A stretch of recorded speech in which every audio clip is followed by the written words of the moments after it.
ایک دن حضرت حلیمہ سعدیہ اپنے اس نور نظر کو جھولے میں کہیے یا اس وقت جس چیز میں بچے کو لٹایا جاتا تھا، ایسے ہی حلیمہ سعدیہ اپنے گھر میں میرے نبی کو آرام کرنے کے لیے لٹا دیا ہے، آرام فرما رہے ہیں۔ حلیمہ سعدیہ اپنے کام میں لگ گئی ہے، اپنے کام میں ملبوس ہو گئی ہے۔ کچھ دیر کے بعد دل نے خیال کیا میں نے عظمت والے بچہ کو مکہ سے لے کے آیا ہے، ان کی بڑی شان ہے، ان کا بڑا رتبہ ہے، ان کا بڑا مقام ہے، میں نے اپنے گھر پہ سلایا ہے، چلو اس کو دیکھتا ہوں کہ وہ بچہ ہے کیسا۔ جیسے ہی حلیمہ سعدیہ اس بچے کو دیکھنے آتی ہے، کیا دیکھتی ہے؟ وہ بچہ جس کو میں نے مکہ سے لے کے آیا تھا جھولے پہ لیٹا ہے اور وہ مسکرا رہے ہیں، مسکرا رہے ہیں۔ حلیمہ سعدیہ نے سوچا ہم نے تو کونو گیت نہیں گائی، ہم نے تو کوئی قصیدہ نہیں پڑھا، ہم نے تو کچھ اسے سنایا نہیں، یہ بچہ مسکرا رہا ہے کیوں؟ چہرے اقدس پر نظر تھی، منہ اقدس پر۔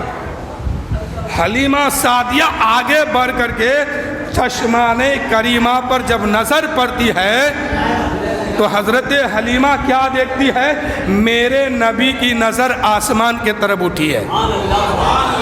اس وقت حلیمہ کا چھت پھٹا ہوا تھا، حلیمہ دیکھ رہی ہے جھولے میں جو بچہ لیٹا ہے، ان کا ہاتھ کبھی دائیں ہلتا ہے، آسمان کا چاند دائیں جھکتا ہے، ان کا ہاتھ کبھی بائیں ہلتا ہے، آسمان کا چاند بائیں جھکتا ہے، ان کا ہاتھ کبھی پیتانے کے طرف جاتا ہے، آسمان کا چاند ادھر جاتا ہے، ان کا ہاتھ کبھی سرہانے کے طرف جاتا ہے، ان کا ہاتھ جب سرہانے کے طرف جاتا ہے آسمان کا چاند ادھر جاتا ہے۔ اعلیٰ حضرت کہتے ہیں چاند جھک جاتا جدھر انگلی اٹھاتے مہد میں، کیا ہی چلتا تھا اشاروں پر کھلونا نور کا، کیا ہی چلتا تھا اشاروں پر کھلونا نور کا۔ اے میرے دوستو، یہ چاند کیا ہے؟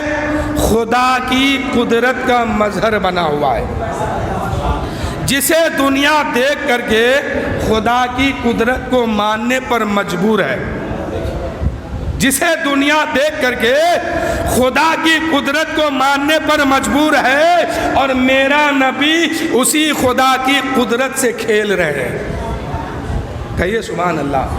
میرا نبی بچپن کے عالم میں اسی خدا کی قدرت سے کھیل رہے ہیں۔ اے میرے دوستو، دنیا میں جتنے بچے ہوئے اور جتنے آنے والے ہیں سب کے سب پلاسٹک کے کھلونے سے کھیلتے ہیں، سب کے سب مٹی کے برتن سے کھیلتے ہیں، لیکن اللہ کا محبوب وہ ہے، اللہ کا رسول وہ ہے، اللہ کا حبیب وہ ہے کہ یہ خدا کی قدرت سے کھیلتے ہیں اور بتا دیتے ہیں کہ چاند جھک جاتا جدھر انگلی اٹھاتے مہد میں۔ میرے نبی کی انگشت مبارک میں اللہ نے یہ طاقت دی کہ اگر آسمان کے طرف اشارہ کر کے چاند سے کہہ دے تو چاند اپنا سینہ چیر دے۔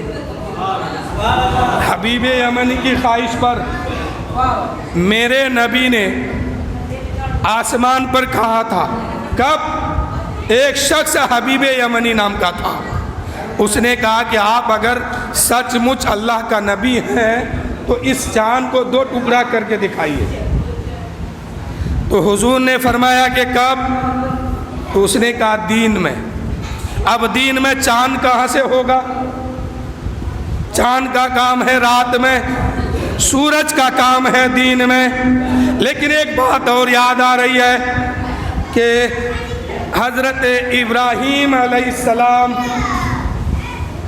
اور نمرود کا مقابلہ ہوا، نمرود نے اپنے آپ کو خدائی کا دعویٰ کر دیا، حضرت ابراہیم نے کہا، ایک پتھر اٹھایا اور نمرود کے سامنے لے جا کے رکھ دیا اور کہا، اے نمرود، میرا خدا وہ ہے جو سورج کو پورب سے نکالتا ہے، اگر تو خدا ہے تو سورج کو پچھم سے نکال۔ لیکن حضرت ابراہیم جانتے تھے کہ نمرود کبھی نکال نہیں پائے گا، نمرود تو نکالنے نہ سکا، نہ نکال پایا، لیکن مقام الوہیت پر حضرت ابراہیم کی دلیل موجود تھی۔ حضرت ابراہیم کی دلیل کیا ہے کہ اگر تو خدا ہے تو میرا خدا تو سورج کو پورب سے نکالتا ہے، اگر تو خدا ہے تو سورج کو پچھم سے نکال۔ نمرود ہار گیا، زمینی معاملہ ہوتا اپنی طاقت لگا کے کچھ بھی کر دیتا، اب تو آسمانی معاملہ آ گیا، اب کچھ کر نہیں سکتا ہے۔ لیکن مقام الوہیت پر ابراہیم علیہ السلام کی دلیل موجود تھی کہ جو پچھم سے سورج نکال دے گا وہ خدا۔ تو میرے دوستو، ابراہیم کے سامنے نمرود تو نہ نکال سکا، لیکن مقام صیبہ میں حضرت علی کی نماز قضا ہو گئی، عصر کی نماز قضا ہو گئی۔ اشارے میں سماعت کیجئے بس۔ حضرت علی رونے لگے، یا رسول اللہ عصر کی نماز قضا ہو گئی۔ میرے نبی نے فرمایا، اے علی ادا پڑھو گے کی قضا؟ علی سمجھ رہے تھے پاور والے نبی، اختیار والے نبی، قوت والے نبی، عظمت والے نبی، دونوں جہاں کے مالک نبی، دونوں جہاں کے مختار نبی، اللہ نے ان کو پوری کائنات میں حکومت دی ہے، اللہ نے ان کو پوری کائنات میں افضل بنایا ہے۔ جب میرا نبی پوری کائنات میں افضل، اللہ کے بعد سب سے زیادہ مرتبہ میرے رسول کا ہے، میرے رسول کے بعد کسی اور پیغمبر کا ہے، کسی اور نبی کا ہے، تو حضرت علی نے کہا، یا رسول اللہ جب آپ ہیں تو ہم قضا کیوں پڑھیں؟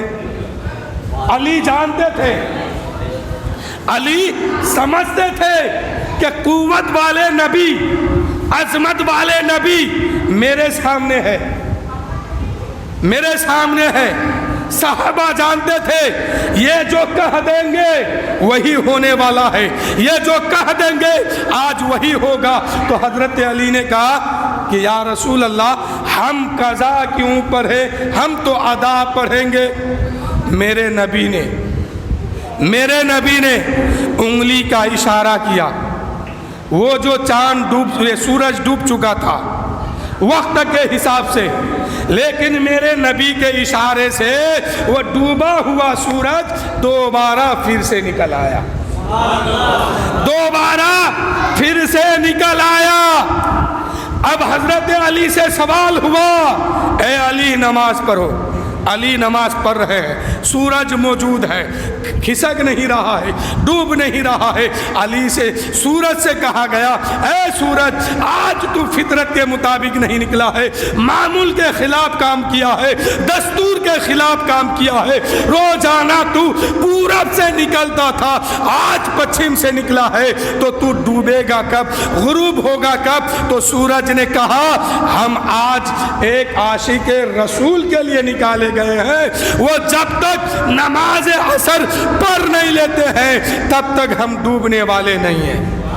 آخر کار سورج ڈوب گیا، عصر کی نماز حضرت علی پڑھ لیے، سورج ڈوب گیا، لیکن نماز بھی ہو گئی، سورج بھی ڈوب گیا۔ مقام الوہیت پر ابراہیم کی دلیل یہاں موجود ہے کہ اگر خدا ہے تو سورج کو پچھم سے نکال۔ نمرود تو نہ نکال سکا، لیکن مصطفیٰ جان رحمت نے نکال کے دکھا دیا۔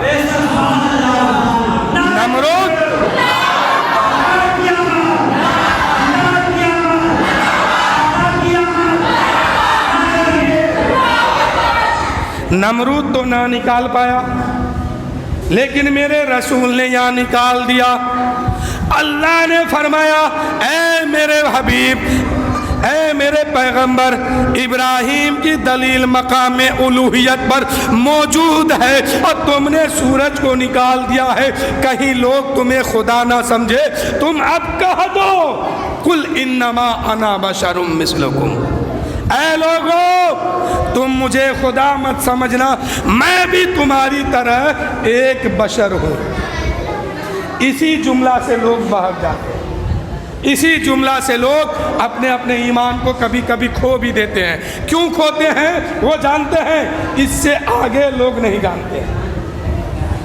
یہاں خدا کہہ رہا کہ محبوب سورج کو آپ نے نکالا ہے تو آپ ہی کہہ دو، قل انما انا بشر، کہ اے محبوب اپنے لوگوں سے کہہ دو اے لوگوں مجھے خدا مت سمجھنا، میں تمہاری طرح ایک بشر ہوں لیکن میں تم سے افضل ہوں، مجھ پر وحی آتی ہے تجھ پر وحی نہیں آتی ہے، میں تم سے افضل ہوں تم سے اعلیٰ ہوں۔ لیکن یہاں تک لوگ نہیں بتاتے ہیں، یہاں تک لوگ نہیں سمجھتے ہیں، بس آدھی آیت کو سمجھ کر کے نبی کی شان میں توہین کر ڈالتے ہیں کہ نبی ہمارے طرح، کسی بھی شکل صورت میں نبی امتی کے طرح کبھی بھی نہیں ہو سکتا ہے۔ اور اللہ نے ہر نبی کو یہ مقام دیا ہے کہ اپنی امت میں وہ سب سے افضل ہو، ہر نبی کو۔ اور میرے نبی کو جب بھیجا تو سب سے امتی میں نہیں بلکہ انبیاء میں سب سے افضل، رسولوں میں سب سے افضل، کائنات میں سب سے افضل، کہ مقام خدا کی عظمت کیا ہے محمد مصطفیٰ جانے، اور مقام مصطفیٰ کیا ہے یہ محمد کا خدا جانے۔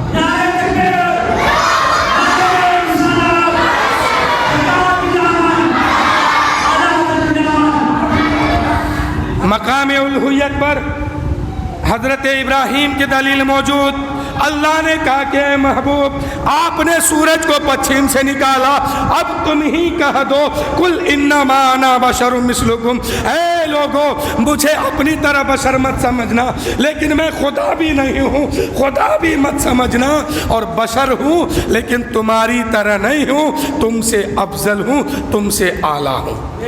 آیت کا مطلب یہ ہے، کنز ایمان کھولیے، تفسیر میں اٹھا کے دیکھیے، اللہ کے رسول فرماتے ہیں اور اس آیت کو نازل کرنے کا یہی مطلب تھا کہ محبوب کہیں تم کو خدا نہ سمجھ لے، کہیں لوگ تمہیں خدا نہ مان لے، اس لیے تم ہی کہہ دو قل انما انا بشر مثلکم، اے لوگو مجھے خدا مت سمجھنا لیکن میں تمہاری طرح ایک بشر ہوں، لیکن تم سے افضل ہوں، تم سے اعلیٰ ہوں، تم پر وحی نہیں، وحی مجھ پر آتی ہے، فرشتہ تیرے پاس نہیں بلکہ خبر لے کے میرے پاس آتا۔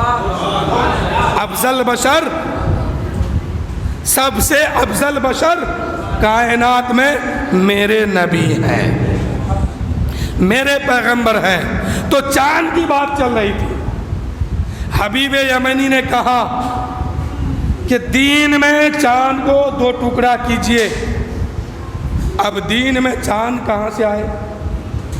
چاند کا کام ہے رات کو آنا، چاند رات میں آتا ہے، لیکن اس کا دعویٰ ہے کہ اگر تم سچ مچ نبی ہو تو چاند کو 2 ٹکڑا کر دو۔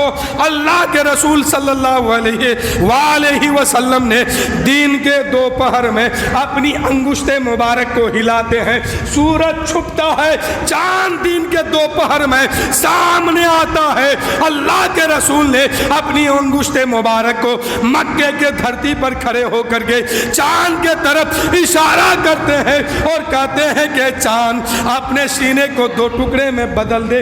چاند 2 ٹکڑے میں بدل جاتا ہے، ایک ٹکڑا مشرق کے طرف، ایک ٹکڑا مغرب کے طرف۔ اللہ کے رسول نے پھر فرمایا اے چاند پھر سے جڑ جا، چاند پھر سے جڑ گیا۔ اللہ کے رسول کی طاقت، زمین پہ کھڑے ہیں، مکے کی دھرتی پر ہیں، کبھی چاند کو ٹکڑا کر رہے ہیں، کبھی سورج کو بلا رہے ہیں، کبھی چاند سے کھیلتے ہیں۔ اللہ نے ساری عظمت رسول کو دے کر کے دنیا میں بھیجا۔ اللہ کہتا ہے کہ لقد جاءکم رسول من انفسکم، کہیں کہتا ہے وما ارسلناک الا رحمۃ للعالمین، کہیں کہتا ہے لقد من اللہ علی المؤمنین اذ بعث فیہم رسولا۔ کیا مطلب؟ اللہ نے ہم سب پر بہت بڑا احسان کیا ہے، بہت بڑا، اس لیے کہ اللہ کے رسول نے، اللہ تعالیٰ نے اپنے رسول کو جو بنایا تو سب کے لیے رحمت، انسان، جنات، فرشتے، جانور، حیوانات، نباتات، سب کے لیے۔ وہ کسی عالم میں رہ جاتے یہ ان کی مہربانی ہے، یہ ان کی مہربانی ہے کہ یہ عالم پسند آیا۔ اگر میرے رسول نہیں آتے تو کھانے کا طریقہ آپ کو کون بتاتا؟ پینے کا طریقہ آپ کہاں سے سیکھتے؟ نماز کہاں سے آپ کو ملتی؟ روزہ کہاں سے ملتا؟ عبادت کہاں سے ملتا؟ حقیقت تو یہ ہے کہ خدا کہاں سے ملتا؟ خدا آج کچھ لوگ کہتا ہے نا کہ اتنے صدی کے بعد حضور کو پتہ نہیں ہے، محشر کے بعد حضور کو پتہ نہیں ہے۔ تو میں کہتا ہوں کہ اللہ کا پتہ آپ کو کس نے دیا؟ اگر حضور کو چھوڑ کے آگے بڑھیں گے، خدا کا پتہ کوئی ملنے والا ہے؟ کہیں سے نہیں۔ اس خدا کا پتہ کس نے دیا؟ یہی رسول نے دیا ہے۔ تو جہاں تک رسول کا علم غیب ہے وہاں تک ہمارا خدا بھی ہے۔ اگر کہیں گے کہ یہاں تک علم غیب اور یہاں سے آگے نہیں، تو وہاں سے آگے پھر اگر دوسرا خدا شروع ہو گیا تب۔ اس لیے کہ اس خدا کا پتہ جو ہے میرے مصطفیٰ نے دیا، اس رسول نے دیا ہے کہ اللہ ایک ہے۔ کس نے کہا؟ اللہ ایک ہے، میں اس کا رسول ہوں۔ کس نے کہا؟ اللہ کے رسول نے فرمایا۔ کلمہ شریف پڑھتے ہیں، کلمہ شریف کیا ہے؟ لا الہ الا اللہ محمد الرسول اللہ صلی اللہ علیہ وسلم۔ لیکن اس کلمہ کے بارے میں جانتے ہیں حقیقت کیا ہے؟ بس اسی کلمہ کی تفسیر سنیے، پھر سلام پر آ جائے گا۔ لا الہ کس نے کہا اور محمد الرسول اللہ کس نے کہا؟ سب سے پہلے اللہ نے اپنے حبیب کو سامنے رکھا، اپنے نور سے ایک نور کا ٹکڑا سامنے رکھا، اس کو کہا محمد الرسول اللہ۔ سب سے پہلے حضور کو محمد الرسول اللہ اللہ نے کہا۔ جب حضور وجد میں آئے، وجود میں آئے، تو کیا کہا؟ لا الہ الا اللہ۔ پھر اللہ نے کہا محمد الرسول اللہ، پھر اللہ نے کہا محمد الرسول اللہ۔ پھر حضور کا نور وجود میں آیا، پھر حضور نے کہا لا الہ الا اللہ۔ یہ معاملہ چلتا رہا۔ تو کلمہ کیا ہے؟ اللہ کی بولی پہلے ہونی چاہیے، رسول کی بولی بعد میں ہونی چاہیے، لیکن کلمہ میں اللہ کی بولی بعد میں ہے، رسول کی بولی پہلے ہے۔ کلمہ میں لا الہ رسول نے کہا، محمد الرسول اللہ اللہ نے کہا۔ اگر یہ کہا جائے کہ اللہ کی بولی ہر جگہ پہلے ہو تو کلمہ کیا ہوگا؟ محمد الرسول اللہ لا الہ الا اللہ۔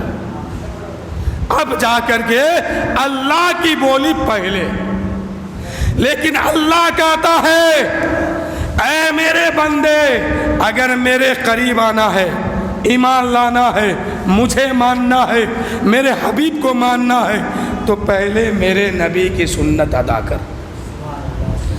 اگر ایمان لانا ہے تو پہلے میرے نبی کی سنت ادا کر، اور میرے نبی کی سنت کو ادا کرو گے تب کلمہ پڑھو گے، تب تم مومن کہلاؤ گے، مسلمان کہلاؤ۔ تو کلمہ میں رسول کی بولی اس لیے پہلے ہے کہ لا الہ الا اللہ رسول نے کہا، محمد الرسول اللہ خدا نے کہا۔